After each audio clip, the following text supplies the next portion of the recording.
Welcome to the show, folks. Another edition of PodCRASH. I'm your host, Chris Gore, sometimes known as that Chris Gore. So much to talk about on the show today. I thought to myself before I started, well, I'm never going to get to all this stuff. I have a pile of things to talk about, except I can make this show as long as I want. So it really doesn't matter. I mean, most of our shows run slightly under an hour, but this one might go longer. Who knows? So much to tell you before we get to this week's PodCRASH, which is Film Snobbery, actually hosted by Nick Baisley. Really good podcast about independent film.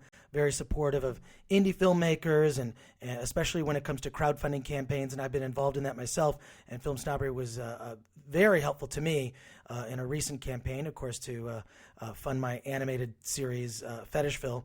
But before we get to this week's crash, I actually have to talk about something that happened last week. If you heard last week's Tower of Sour edition of PodCRASH, in which I appeared on the Tower of Sour podcast, how am I supposed to refer to these things? I have to think of easier ways to discuss these things. But I was on this podcast called Tower of Sour, hosted by Mike Marlowe and Mike Sands, and Mike Sands got upset. He actually listened to just the beginning part of the show, which was, everyone will admit, even these guys admit, when I was on the show, it was very awkward. In a way, they were really trying to make me feel awkward, and they kind of flipped it on me, because that's kind of like when I appear on as a guest, whether it's a podcast or whatever, I enjoy to poke a little fun and make people feel uncomfortable because they have no idea what I'm going to get into and discuss.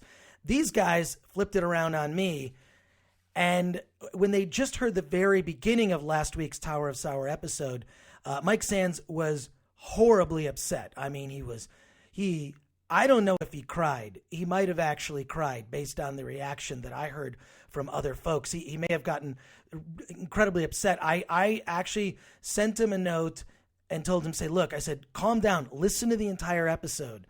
It starts off kind of how I felt before I got on the show and when I was on the show, and then I changed my opinion by the end because I actually listened to it again, and in retrospect, it's very funny. But he actually wrote an article on the very prestigious oralgasm.org website. It's AURAL, Oralgasm. That's a very clever name for a website. I don't know if it's prestigious. I just think if it's on the internet, what difference does it make anymore? You can have a blog, you can have a P.O. box, and you can have a P.O. box in Texas, and you're a Democratic or Republican strategist and appear on some political bullshit show. So I think that anyone that has a blog is legit. So that's what I've always thought. Now we've reached that point. It doesn't matter. So on oralgasm.org, Mike Sands wrote an article kind of responding to my appearance on his show, and then his show being crashed by my show. Does this make sense? Yes. So he goes on and he praises PodCRASH and me. I will take that, but I'm not going to bore you with those details. And he said, as of this week, the Tower of Sour was lucky enough to get the PodCRASH treatment, and I couldn't have been more delighted. Let me stop lying. Here's what really happened. Full damn disclosure. Mike goes on to say, Chris was our guest on the Tower of Sour back on episode 13. Looking back on the show, it's one of our funniest episodes. Make your own judgment. Mike then says, but that's because poor Chris was so uncomfortable. That's true. Marlo and I had an opportunity to ask one of the nicest guys on TV about filmmaking or G4 or what Candace Bailey smells like. She smells like puppies. Instead, we talked about butt slashers and homemade sex toys. That's a fact. You should listen to the Tower of Sour episode. Of course, the title of the episode is Increasingly Awkward Moments with Chris Gore. So that's what Mike named his episode. He goes on, the reason Chris came on our show was based on the recommendation of a new friend of ours in the podcasting world, and Chris said yes blindly. Very clearly, he had not enjoyed doing our show. He was uncomfortable, he felt alienated, and it was goddamn hilarious. Marlo and I couldn't have had more fun messing with the guy. They admit now that they were actually messing with me. Mike goes on. We didn't regret it until we thought it could potentially have repercussions. Mr. Gore has been quoted as saying it is the single most awkward experience he's had making podcasts. This, of course, led to a long period of silence. No PodCRASH version of the Tower of Sour to speak of. As a matter of fact, one of the last things he said to us was, I have no idea how I'm supposed to edit this. That's true. I had no idea. What am I supposed to do? Flash forward 2.5 months. A simple @reply message on Twitter lights up on my iPhone. The PodCRASH episode is now online, and Chris says it is the most awkward experience he's ever had. Ever. I'm at this point fumbling like a madman to listen to the show. I got 2 minutes in, and Chris prefaced the episode with sentences and thoughts like, I think I made a mistake. I had never heard of them before, and I didn't know their level of inexperience. I stand by those statements. I threw down my iPhone and lit a cigarette, inhaled. Now the depression has set in an instant. For a full hour, I sat at work, literally thinking my name and my show had been ruined by a silver-haired... I can't read this last thing. What is it? Okay. I even IM'd a mentor of mine about why would he do this to me? Was the show really that bad? So, of course, I can only assume my mentor told Chris, yes, he did. Then he hit me up and went, in the nicest, most diplomatic way possible, you didn't listen to the end of the show, you idiot. I was messing with you. Basically, I was messing with them back the way that they mess with me. Turns out he was using the extreme dickishness from before to compliment how unbelievably nice he was to us by the end of the show. The lesson, don't be such a goddamn baby and listen to the whole show before you freak out at work in your cubicle while you're supposedly making cold calls to sell roofing. And he sells roofing? Maybe I can get a deal on some roofing. Thanks, Chris Gore. The Tower of Sour loves you for your awesomeness. With a clean diaper and a ridiculous ego, Mike Sands. So thank you, Mike. I'm glad you saw fit to write an article about your appearance on PodCRASH and my appearance on your show. I think it all worked out for everyone. But I think that this lesson actually could be applied to almost anything. Like, so often you hear people overreact to a headline in a newspaper or just a quick statement in the news without getting all of the facts. So let that be a lesson to you. Listen to the whole thing. Read the entire article before you overreact to whatever it is you're upset about. Now, before I go on, a couple of quick plugs. I'm doing stand-up Thursday, April 5th at 10 p.m. at the Sweet Sweet Stand-Up Show at M Bar in Los Angeles. That's Tom Hensley's show, 1253 Vine Street. It's with Bill Dwyer, the great Eli Braden, and Brody Stevens. Hey, Brody Stevens is in this show. Brody, that's going to be a good show. Go to sweetsweetstandup.com and you can find Sweet Sweet Stand Up on Twitter. Also, I'm doing the Holy Fuck Show at the Downtown Independent on Main Street in Los Angeles. It's hosted by Dave Ross. That's Dave to the Ross on Twitter. That's Tuesday, April 24th at 9 p.m. I'm also doing the Movie Guys Show. That's Thursday. It's the same night. Thursday, April 5th at 7:30 p.m. The same night as the Sweet Sweet Stand Up Show. I don't know where the Movie Guys Show is, but I'm doing it the same night. I assume that those won't cross over. Unless I can be two places at once. I'll be like Superman on that night. In any case, if you're interested in seeing some of my stand-up, check out those shows. Now, and before we get to Film Snobbery, one thing I really want to talk about is a story that actually broke in the news. Speaking of headlines and only not reading beyond the headline. And this actually, the story as I read it first was on the slashfilm.com website. I love Slashfilm. At some point, I'd love to do their podcast on Slashfilm. And they did a story. It says, new study finds young moviegoers want theaters to allow texting. They did a study by the Hollywood Reporter, said 88% of people think Twitter and Facebook count as a form of entertainment. In fact, 80% of Facebook users check the site while watching television. I'm guilty of that as well. I check Twitter and Facebook while I'm watching some random TV show. Usually it's something where I can multitask. I can kind of watch the show and then I'm also getting stuff.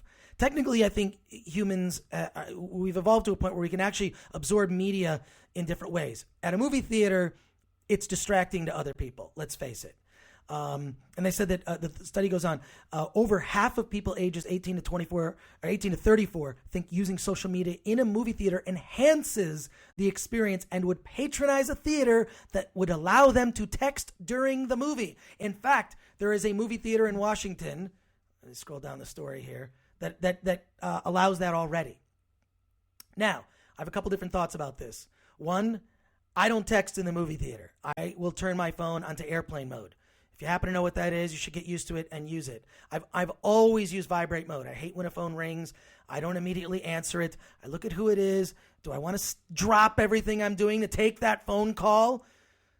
Maybe I will, maybe I won't. It depends on who it is. There's really about maybe 10 people I want to talk to on the phone. Everybody else, I will schedule a phone call that I'll pick up. I'll pick up for those 10 people. I can't say who it is, but I always, the movie theater phone thing bugs me. One thing I do know, there is a trick on the iPhone that you can actually reverse the screen into negative images so that you'll get white text on a black background, which doesn't show up as much in a movie theater if you really need to do that. But I once almost got in a fight with a guy when I saw a film. I forget where this was. It was like the Century City, whatever the Century City. I went to a manager. I complained. I find it irritating as hell. I think though we're getting to a point where it doesn't matter what I think. It doesn't matter because habits have changed, folks. Habits have changed, and more people want to do this.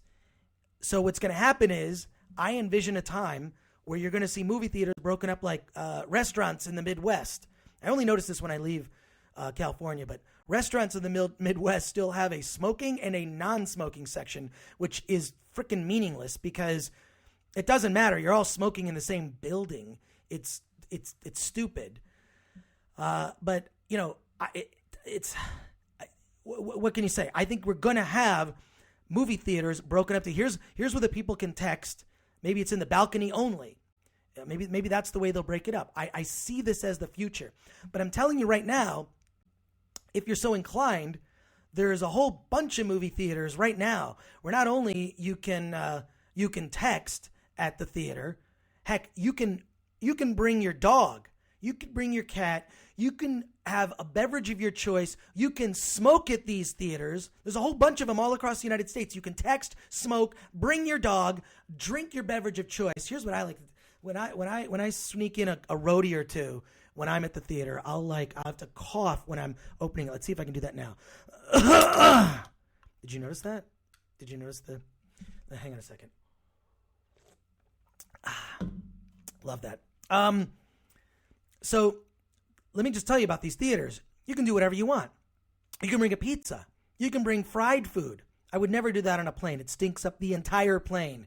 It's rude to other people. When I'm on a plane, I don't even put my seat back because I don't want to disturb the person behind me. Also, what good does the 2 inches of leaning back actually do? It does nothing. It's pointless. It's meaningless. So I never do that. Okay, so let me tell you about this theater. These theaters that you can go to, actually. It's the drive-in. It's the drive-in. And when I say habits change, it used to be a day where there were 6,000 drive-in movie theater screens across the United States. Now there's about 200. There's only one in the Los Angeles area. It's the Pacific Vineland Drive-In Theater. You can Google Pacific Vineland Drive-In. I go there. It's awesome. I bring a cooler filled with beer. I will get a pizza on the way because it's a great pizza place right by the Pacific Vineland. It's in the city of industry. So there's it's surrounded by horrible strip clubs, factories, and there's the Kit Kat Club, the Spearmint Rhino, and this drive-in movie theater. I'll get a pizza. I'll even bring my own popcorn that I wrap in aluminum foil, and I'll put the aluminum foil thing of popcorn, and I'll stick it next to the engine block when I get there to warm it up. You can make a baked potato in an engine block. So you can text because you're in your car. You can smoke whatever type of thing that you would like. Something for medicinal purposes, or you can smoke a cigarette. You can drink whatever you want. You can bring your own. You can do whatever you want. You can bring your dog. Your dog could be sitting in your lap as you watch some. I've gone to the drive-in to see movies that I don't care about. That I know I know the movie's horrible, and it's going to be a horrible experience. But but at the drive-in, it actually kind of maximizes it in a way. So maybe the drive-in movie theaters across the country, if they want to increase their numbers from the paltry 200 drive-in movie theaters across the U.S. and boost them up, they should advertise texting is allowed at the drive-in. drinking alcohol is allowed at the drive-in. Okay, maybe they shouldn't say that. Maybe they should. But the point is that I've seen people there make little mini barbecues with a hibachi.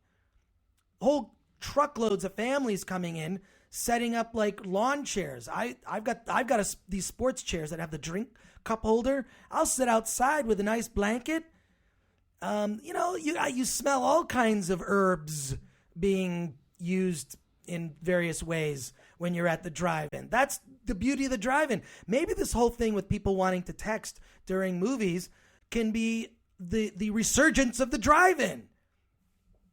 That would make a good blog post if I cared or had enough time to write a blog post. Maybe someone could transcribe that and put it on oralgasm.com. Okay, let's get to Film Snobbery.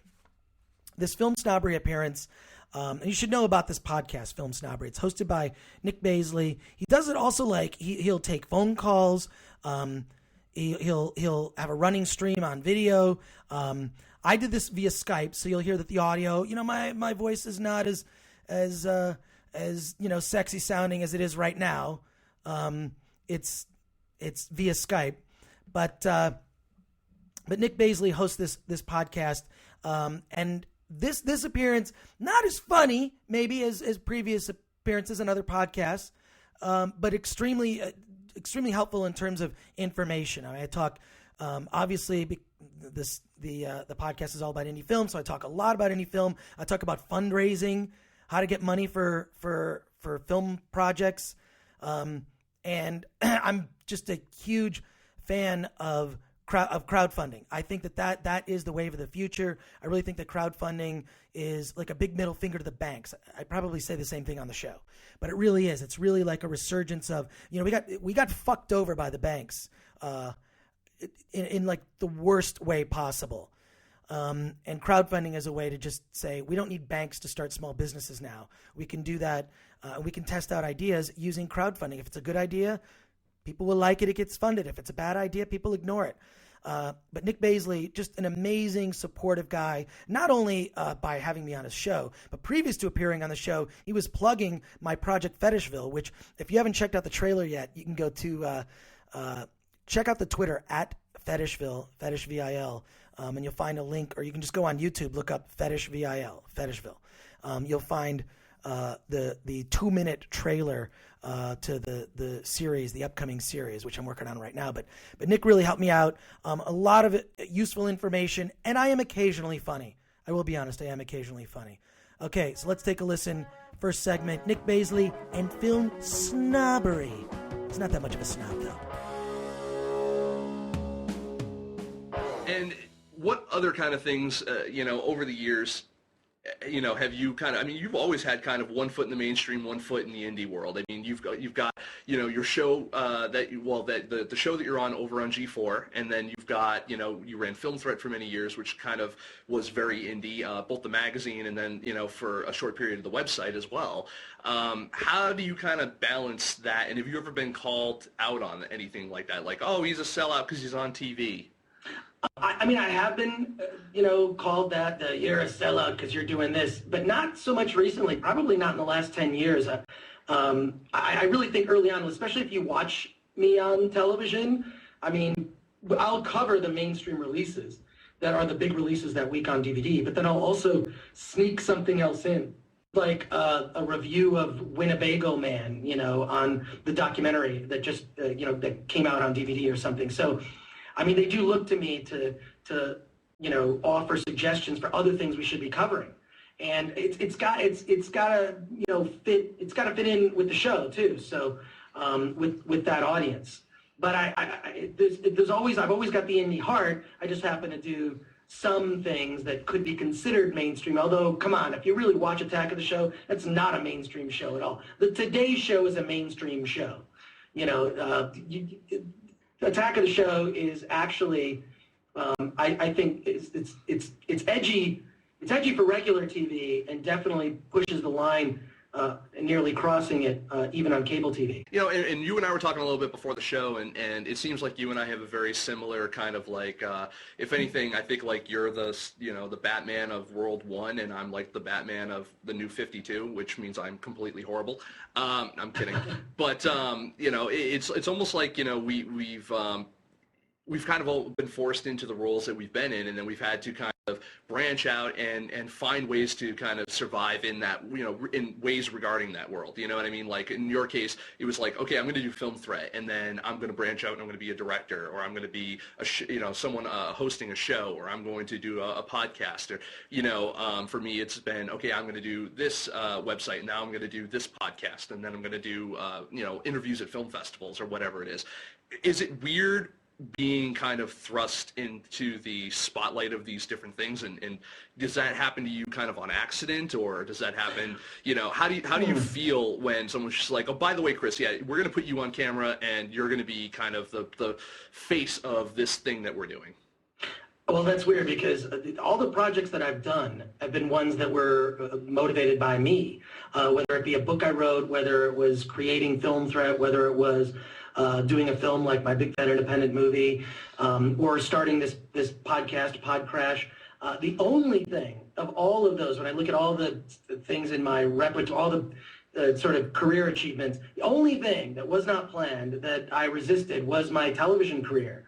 It was something where I got a phone call out of the blue from someone who was reading the Film Threat email newsletter, which was when the printed magazine went on hiatus for a period in like the late 90s, and we put out an email newsletter, and then that morphed into a website.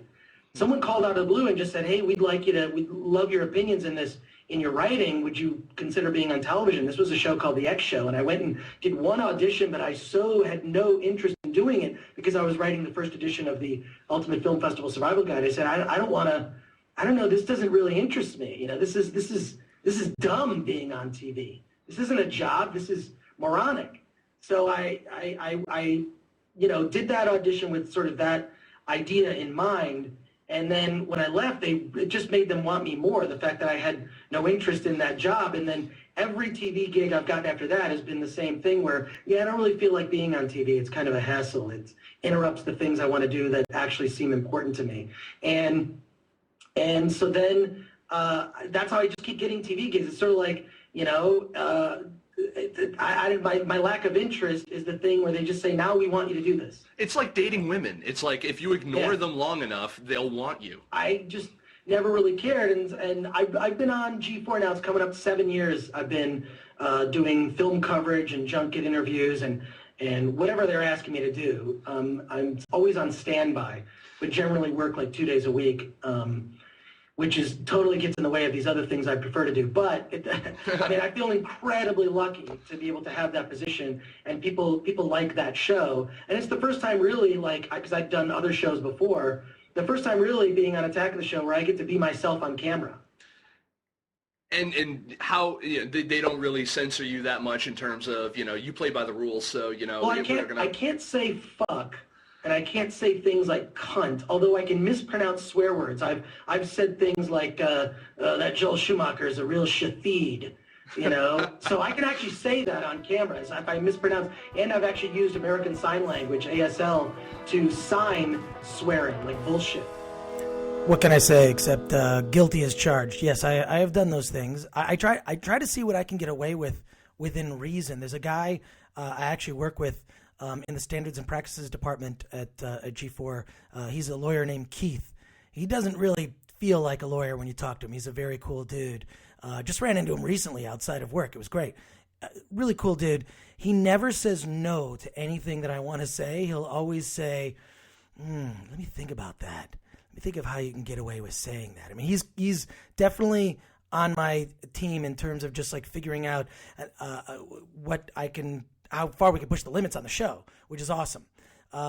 So, I mean, one thing I should have prefaced in talking about this podcast is you don't have to be an insider or a fan of indie film to get some value out of this podcast. I really feel that what Film Snobbery provides is it's almost like something to help people who want to do things on a DIY basis, whether it is indie film or music or any kind of project. Like, these guys are very supportive, and the information that and the things that we talk about here are applicable to many things outside of indie film. If you're, especially like me, I've actually been a small business owner since I've been in high school. Well, now that I think about it, because in high school I had newspaper routes. Actually, from the time I was about 9, I had newspaper routes. So that was sort of my beginnings in small business. And then since I started Film Thread as a teenager in high school, I guess I've just sort of been a DIY small biz guy the whole time. So I've never not just like worked for someone. Every time I've worked for someone, I've always had some sort of business on the side. Anyways, hopefully this information is helpful whether you're into indie film or not. Okay, let's get back to it. Film Snobbery and Nick Baisley. Give me more! From the audience, a couple questions actually, and one of them actually has to do with something you and I were talking about a little bit before the show, when we were talking about filmmakers and making movies, and do you have to live in LA type of thing. Devin Watson here, DKLON on, I never figure out how to pronounce his name on like the internet, but I know like his actual name. Says, does Chris feel that Hollywood is necessary now that all there is to make to make a quality film, given the DSLR revolution and online distribution? Do you need to be in Hollywood? The answer to that is no, you do not need to be in Hollywood. And there's a couple good reasons for that. One, it's highly competitive here. I like being here because I like the sort of dog-eat-dog atmosphere. I think it makes what I do better. Mm-hmm. And there is some more work here. But when you look at there's so many television shows being shot in New Mexico, in Vegas, and other parts of the country. I mean, John Waters is based in Baltimore. Richard Linklater is in Austin, Texas. Gus Van Sant is in Portland. I mean, you can be wherever you are and make something of quality. The problem is going to be access to talent. And by talent, I mean SAG actors.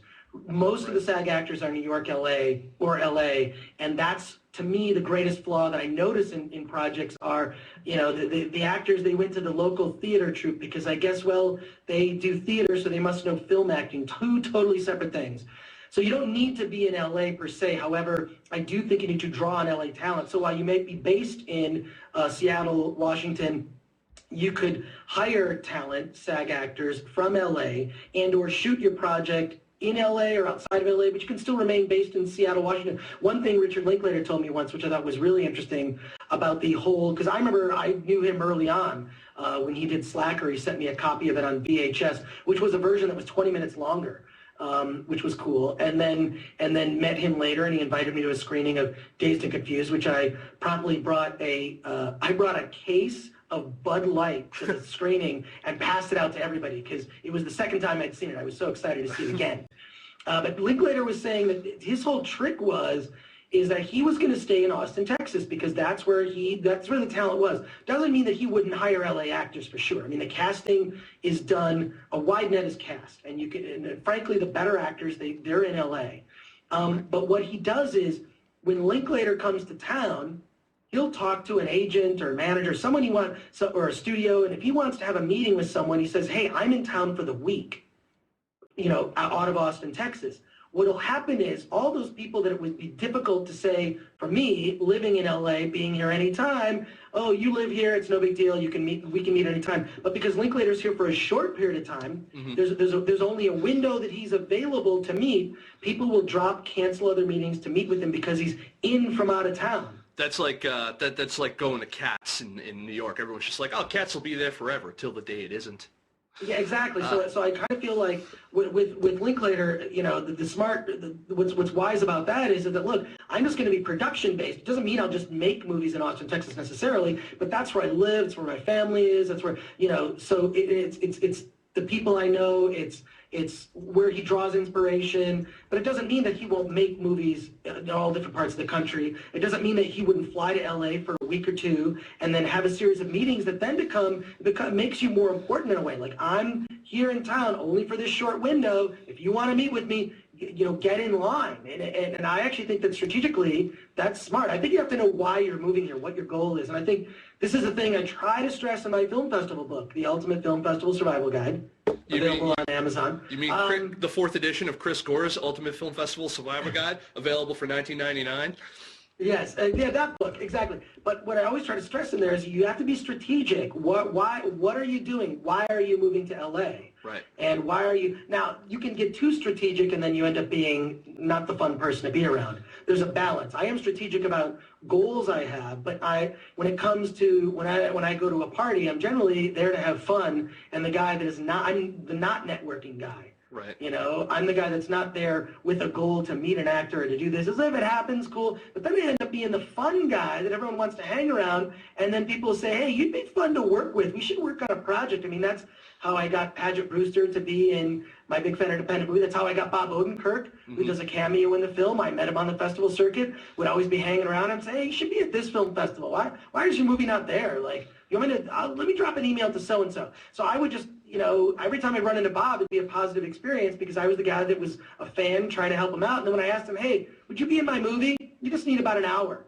And he did it, and he was great. So I think it's important to know exactly why you're doing something, what the end game is, be strategic about it, and that may or may not include moving to LA. I think there's so many disadvantages. It's a city that's 60 miles across. Yep. It's incredibly inefficient. It's really expensive to live. Everything here is more expensive. Everything from gasoline to, if you go to McDonald's and you compare the prices of a McDonald's here, fast food here and fast food at home, I guarantee it's going to be more expensive here. Everything is just jacked up in price. So that said, welcome to LA, everyone. Yeah, I don't recommend it. A lot of people come here and it's tough.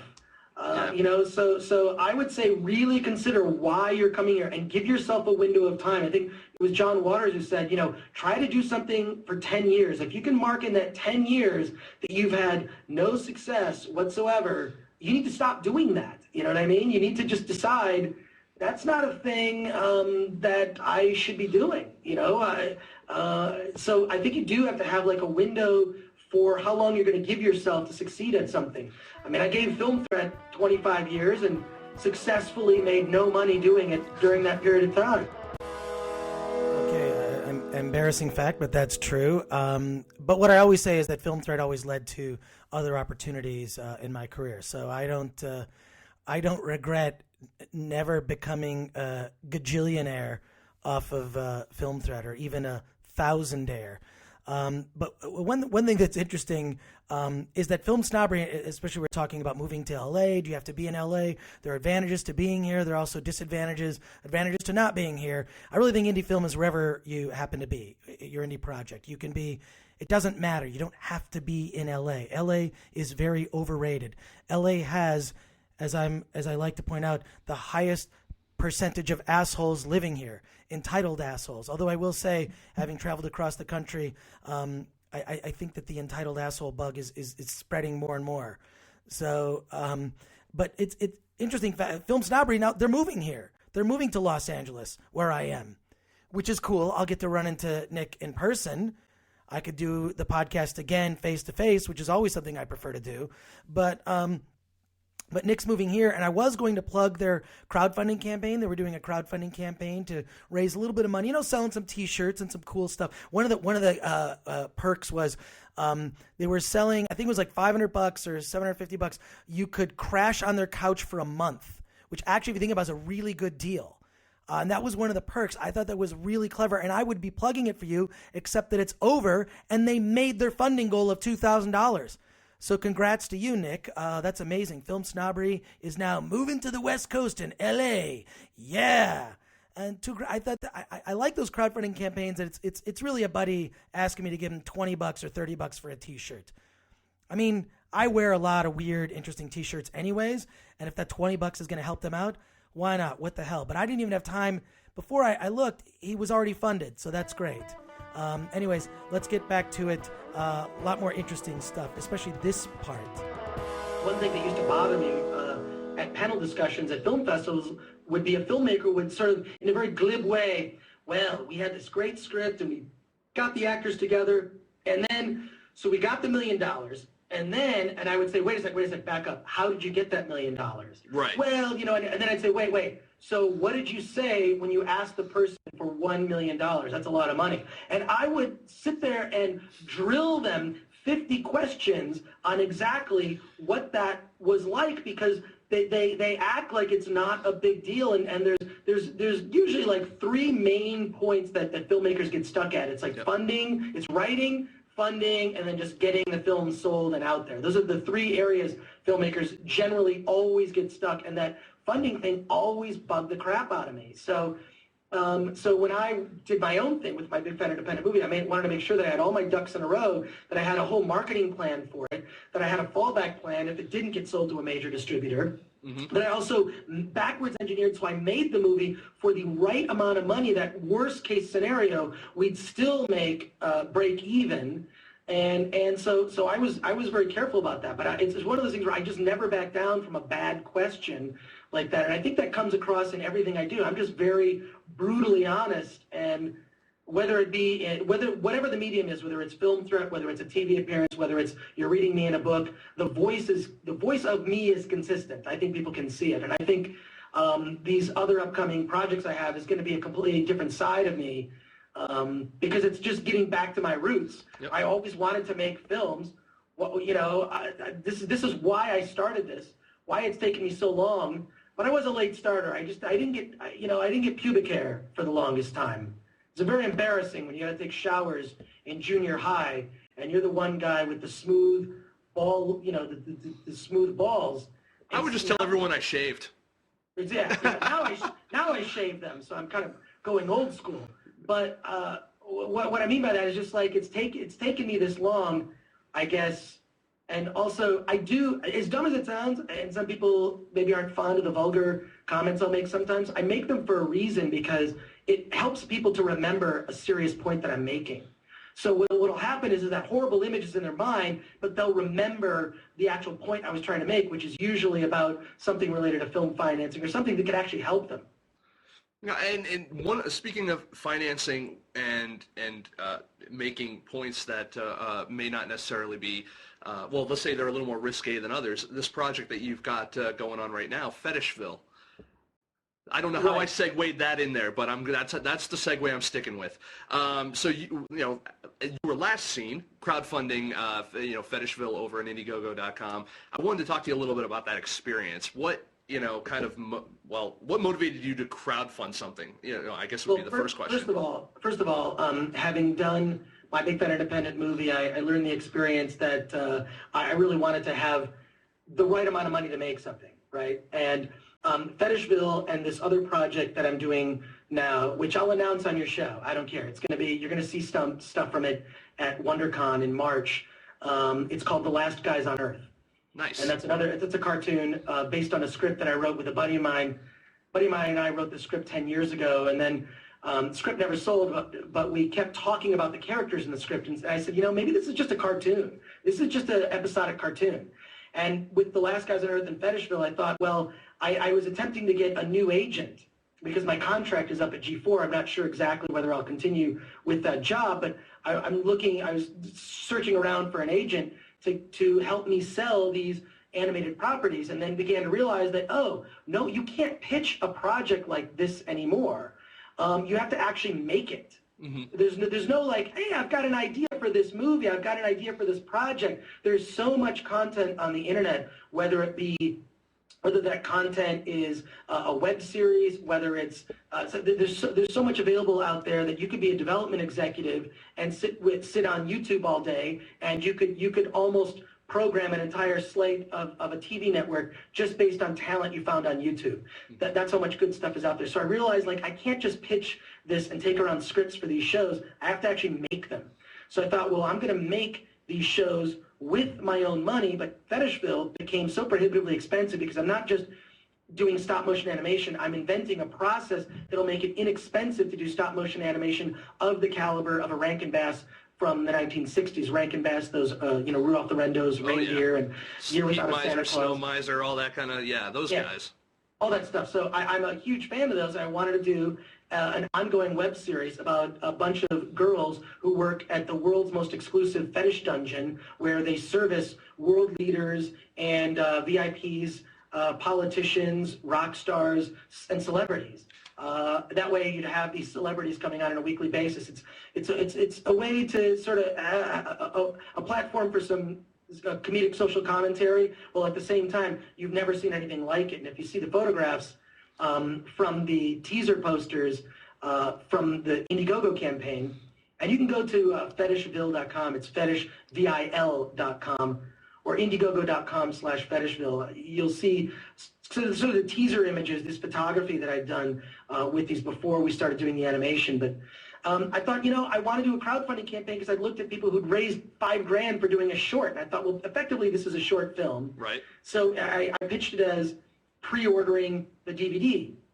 Well, I calculated a budget, not only to fulfill all of the perks, because you can get a T-shirt, you can get dolls and props from the making of the film, but you'll get a copy of the unedited, unblurred, unbleeped DVD. I calculated what that would cost and did a campaign on Indiegogo. And the simple reason I picked Indiegogo is if I didn't make the money, if I didn't make the funding goal, I would still get the budget and then decide whether or not I wanted to move forward. So, because, that's the main difference between Indiegogo and Kickstarter. So I think that part of the problem was, like, I reached 50% of my funding goal. I raised about $12,000 some odd dollars of the $25,000 I had intended to raise. And that's nothing to sneeze at. I mean, that's... No. Yeah.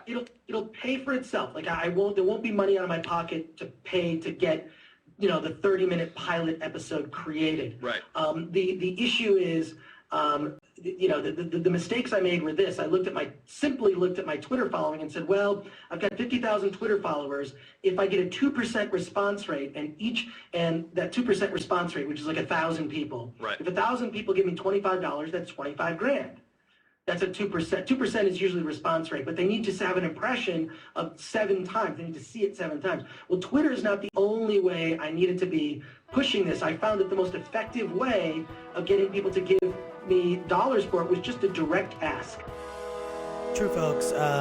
Don't just think you're going to put it out into the world and people are going to see your link on Facebook or your tweet about it. And just sending out massive amounts of tweets doesn't help too, which is what I did. And I'm telling you that was not the best way to approach it. Directly asking people is the thing that really works. And that's something that's really uncomfortable for people to do, is to ask for money. It really is something I'm still not comfortable doing. I feel a sense of responsibility that if I'm asking someone for money, I'm either going to pay it back or they're going to get something in exchange for it.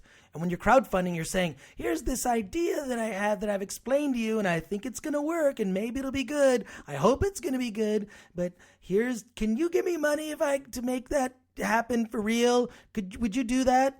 And that's why whenever I would do these panels, I would get people to sit on the panel and say, okay, ask me for $1 million right now. It's unbelievable to see the looks on their faces when faced with that, like, can I have $1 million? And the thing I would say always is, no, I'm not going to give you $1 million. No. It really is. I mean, there's something to that where your relationship with money is a lot about your self-esteem, I believe, and how much you think you're worth. So I'm worth kind of lower middle class, I guess, because that's pretty much where I stand. Many of you might have this wrong impression that, oh, wow, he's on TV. He must be insanely rich and well off. But no, I just do that, and that's my job, and that's not, it certainly doesn't pay what it used to. Okay. Now I'm sounding like a prick. This is the kind of stuff that Mitt Romney would say, right? I'm just trying to be brutally honest with you guys when I talk about this stuff, because I really do think you have a sense of responsibility if you're asking someone for money. Whether I don't care who it is, it's a friend, family member, someone investing in a business or a bank. You're asking for money. Yeah, there comes with responsibility and definitely strings attached. Okay, let's listen to more. And actually, the thing, I'll tell you this, the ask letter, I'll just admit something, actually. I think you'll find this entertaining. The letter that I used as the basis for how to ask people for money, because you're asking people for money.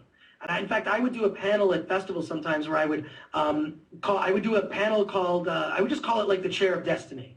and I would have a panel of filmmakers and myself as as like the host. Have someone come up and sit in that chair and ask a question, and a lot of it was coaching about how to do certain things. The question that came up over and over again was how to ask for money. So I would tell the person sitting in the chair, ask me for $1 million right now. And they would ask, and every time I would say, no, I'm not giving you $1 million. But it's a way for them to role play asking for money. You really need to ask people. So the letter that I used, which I almost rewrote it word for word and changed a bunch of stuff, was from Senator Al Franken. Sent a letter, to members of the Democratic Party who'd contributed before. Senator Al Franken sent a fundraising letter out, and I looked at that letter, and it was the most hilarious letter. It's just like, I know you hate letters like this. We need some money. Here you go. Okay, and thank you for your time. And then he had a long PS, and the PS explained everything. I modeled my fundraising letter that I sent out to people asking money for my Fetishville crowdfunding campaign on his letter. It was a very short sentence. I know you hate getting another crowdfunding letter from another, person. I could read you the letter if I can find it in my, but it was basically this very short sentence with a link, and then the PS had far more detail. But although I will say this, that just because I've read books on letter writing, technically speaking, people read the PS more than they actually read the letter. I can agree with that. It's funny, even Jerry had when he was doing crowdfunding, he had a very elaborate description of everything that the money was going towards, the people attached, all this different things. And it was funny how many people would sit there and ask him questions of things that were blatantly spelled out in the text. And it just, you're absolutely right. It goes to show you, no one cares. You can't count on the fact that people are going to read it. What you really got to do is, and also people's time is precious. You can't waste their time. If you're going to send someone a fundraising letter, it's got to be something that's very simple, very direct. It's also based on your previous relationship. I'll read you the letter. I found one. Oh, great. Go ahead. Hey, there's nothing worse than yet another long-winded crowdfunding email, so I'll get right to the point. I need your help to get my animated series Fetishville off the ground. Can you click the link below to contribute $25? For $25, you get a DVD, or for $40, you get the DVD and a t-shirt. It's worth it, as I expect this is the kind of stop-motion animated comedy series about girls working in a dungeon that you would really like. Please donate here. You'd be doing me a huge favor. The campaign ends Wednesday, December 7th, so please hurry. Thanks, your pal, Chris Gore. P.S. And then the PS goes into far more detail about the project. And that's it. That's the letter. It was very simple. And I've gotten so many crowdfunding emails or letters from people that I thought, well, I'm just going to make mine an antithesis of that. It's just going to be a different way of going about it. So I think just keep it short and sweet, direct and to the point, and that's it. And so people responded, even if they didn't give money, they said, look, I can't do it right now, but is there anything I can help you with? And actually not making the full amount of money that I was going for ended up being a blessing in disguise, because I've had people step up and say, hey, what do you need? I can contribute cameras. Or it's like, I can contribute, sets. Like, I can build this for you. I'd be willing to help out. I have a friend of mine who missed the deadline who's actually doing the title sequence for me. He's a guy who does titles for movies. He's doing the title sequence for me. If I paid this guy, it would actually be my entire budget. But he's doing it for me for free because he feels guilty because he didn't give me $25. So in a sense, I'm getting a $10,000 title sequence from him because he forgot to give me $25.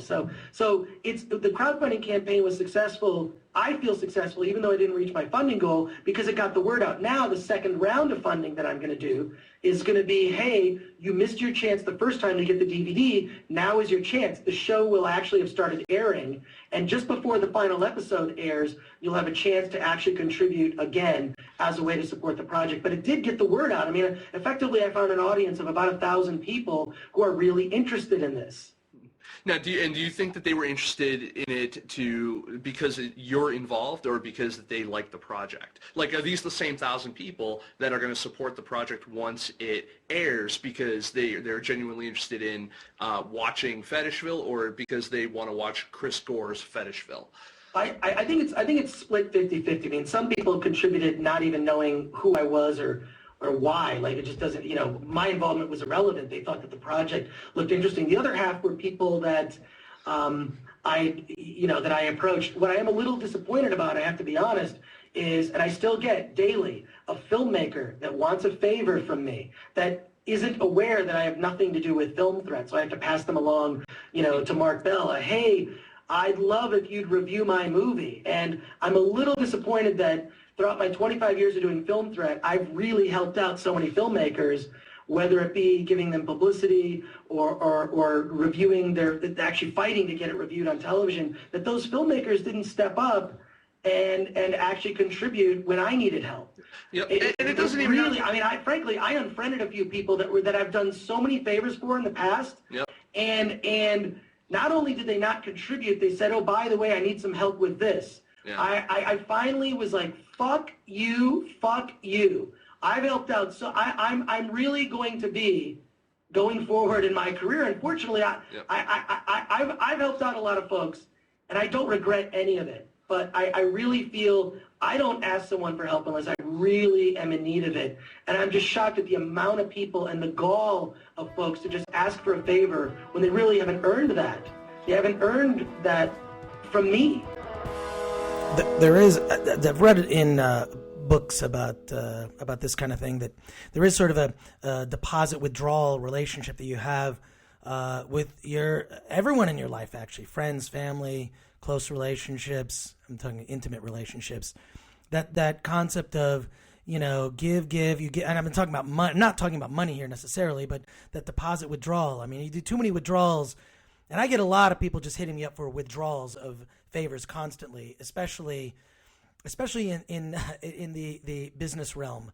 People always asking me for something that they want, and after a while I begin to resent it. It's like, wait a second, you're only my friend because you want whatever perks come with being my friend. Can I really count on you for something? And you really find out who your friends are where your real friends are when you're asking for something, especially money. It's a very personal thing, and it's difficult to do, which is why I hate doing it. But that's the people who are successful. They're really good at it. I guess they have no qualms about it. I feel incredibly guilty and a sense of responsibility. I'm the kind of person that if I borrow anything, I'm not talking about money. If I borrow a DVD or a book from you, I have that book. First of all, I'm going to watch the DVD immediately, or I'm going to read the book immediately, and then I'm going to put it on. I actually put it on a shelf that's outgoing to my car, and I'll put someone's name on it on a Post-it note, because I don't want to keep it. That's someone else's. It's more precious than any of my possessions, because I feel that if anything happened to that, it would betray the relationship. I'm really OCD now. Just hearing this I'm hearing it in my head. I'm hearing it in my head in the headphones that I'm wearing to make sure that my voice is coming out well. Although I'm not even sure if this podcast sounds good. I still got to work on the sound. All right, final segment. This final segment of Film Snobbery. I hope you're enjoying this. I hope I say something funny to end this. For me, what I'm trying to do with these few animated series I'm working on is say this is an animated web series that could also be an animated show on an Adult Swim or a Cartoon Network or it's the same thing, Comedy Central, FX. It could be on one of those. It could also be a feature. It could also be whatever. Here's a taste of what this show is like, what the animation style is, and whatnot, and you'll get a taste of it. It's cheaper than making an entire animated feature, animated feature. That would be expensive. But what you're doing is you're taking something like Fetishville and you're basically doing your own marketing on this. You're able to put together a project that people can see and you can pitch. Yeah, exactly. I mean, you can make money actually getting millions of views on YouTube. There's a guy I work with, Matt Myra, who ended up making north of 20 grand posting a video of himself getting run over by a golf cart. That was after millions and millions of views on YouTube, but you can make that kind of money. There are groups of filmmakers. They're almost like comedy troupes that post shorts twice a week. They're under 5 minutes. This is kind of the model that it seems to be working, is episodes twice a week, under 5 minutes. It's even shorter than that, all the better. They build a consistent audience. And if you can get in the multi-millions of views, you can make 10 grand in a month on a monthly basis making short films. Now, you must have a consistent output of content. You must continually interact with your audience in order to build that audience. But there are people who are doing that now, and I really have to question as a filmmaker, like, would I take a movie to a film festival now? I think it depends on the kind of movie. But I think that for these types of projects, at least, I don't know that the festivals are the right venue. It's the internet / the networks that are open to bizarre animation. In regards to Fetishville, have you gotten any feedback from the porn industry? Oddly enough, everything is enthusiastic. And what's shocking to me is whenever I brought the prototype figures I brought them to Dr. Susie's Speakeasy, or I've showed them to people that are in the industry, even not in the industry, it doesn't matter. Girls react so strongly to it whenever they see these dolls that are going to be used in the show, because when they look at it, they think, oh my gosh, there's something about it that harkens back to childhood, because every girl at some point played with a Barbie doll and played with dolls, and there was something that clicked in their head when they found out about sex, like, hey, I could make these dolls do something. Yeah, you can make these dolls have father issues too.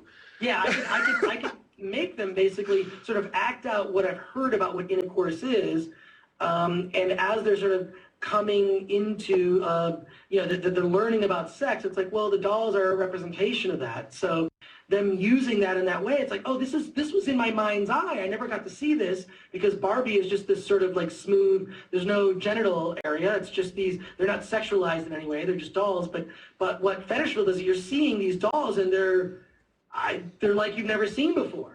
And I think it's not even much different than, there was that film Team America by Trey Parker, Matt Stone years ago, where there's a graphic sex scene in Team America, which got cut back.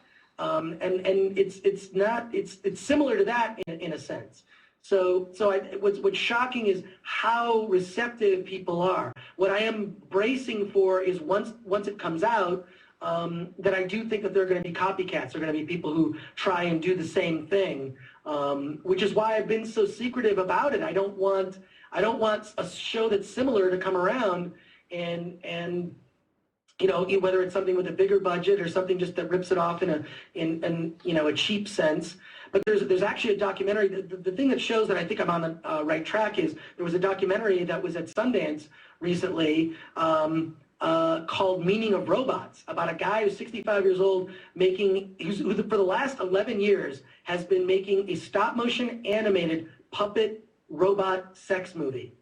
And you can look up Meaning of Robots on the internet. You should look that up. Now, the movie Meaning of Robots is a documentary about this guy. I have no idea what the status is of his project, but just the fact that that's in the zeitgeist and the fact that that's out there and that's actually at Sundance and this exists shows me it's like, oh, this kind of opens the door for Fetishville, because if the Sundance crowd can be accepting of a 65-year-old man who for 11 years has been making a robot stop-motion animated puppet fucking movie, I think that they'll actually like Fetishville. I stand by that theory. I think it's true. And actually, when you see that something's becoming popular in the pop culture zeitgeist, that actually bodes well for other things. So I'm really excited to see this documentary, Meaning of Robots. I'm sure if it played Sundance, I'm actually going to get to see it. I used to worry that I couldn't see first thing I would go see at a film festival would be the documentaries, because I thought I'm never going to get a chance to see these. In some cases that's true, but documentaries have become so popular recently.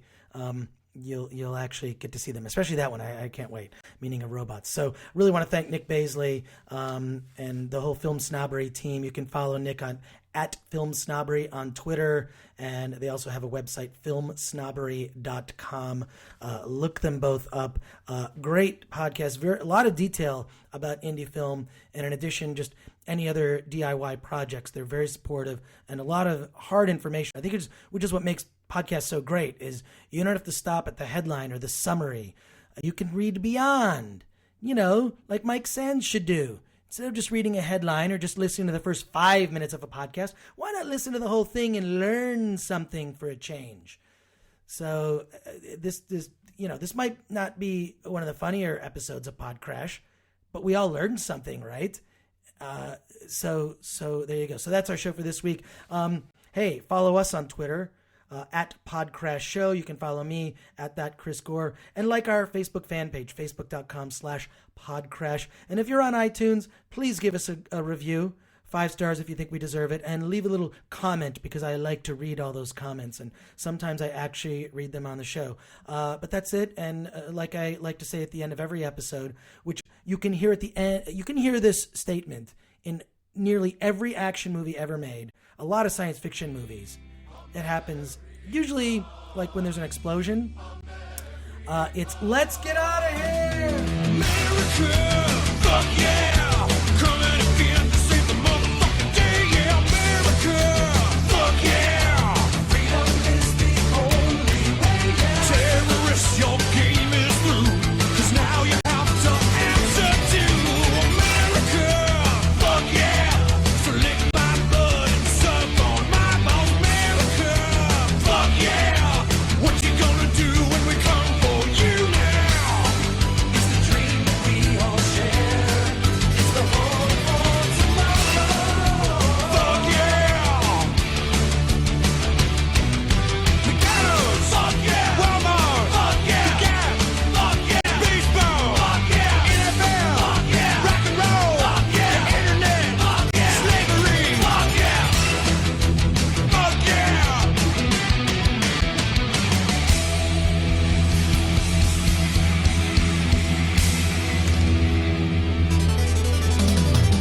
Starbucks, fuck yeah! Disney World, fuck yeah! Porno, fuck yeah! Valium, fuck yeah! Reebok, fuck yeah! Fake tits, fuck yeah! Sushi, fuck yeah! Taco Bell, fuck yeah! Rodeos, fuck yeah! Bed Bath & Beyond, Liberty, fuck yeah! White Slips, fuck yeah! The Alamo, fuck yeah! Band-Aids, fuck yeah! Las Vegas, fuck yeah! Christmas, fuck yeah! Immigrants, fuck yeah! Popeye, fuck yeah! Democrats, fuck yeah! Republicans, sportsmanship, books.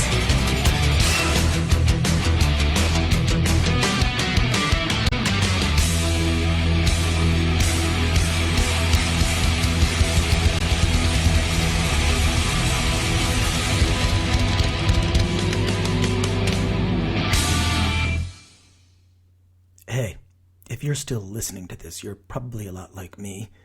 You're the kind of person who stays through the end credits of a movie. You know, because you appreciate all the people who worked so hard to make that film.